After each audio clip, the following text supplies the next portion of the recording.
एक सांगू का? आज आहे दीप अमावस्या. तर दिव्यांप्रती कृतज्ञता व्यक्त करण्यासाठी आपण दिव्यांची पूजा करतो आणि त्या दिव्यांना कणकेच्या दिव्यांनी ओवाळतो.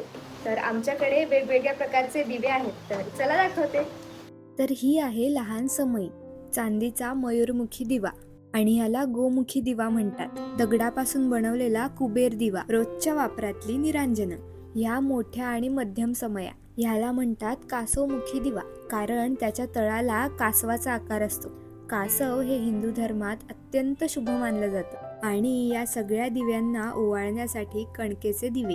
कणकेचाच दिवा का बरं? कारण कणिक हे साधं रोजच्या वापरात उपलब्ध असणारं अन्नधान्य आहे, म्हणून कणकेपासून दिवा बनवण्याची परंपरा आहे. मला आठवतंय, मागच्या दीप अमावस्येला मी कोकणात असताना आजीने कणकेचे दिवे बनवून माझं औक्षण केलं होतं. ती रील तुम्ही पाहिलीत का? नसेल बघितली तर खाली लिंक देते.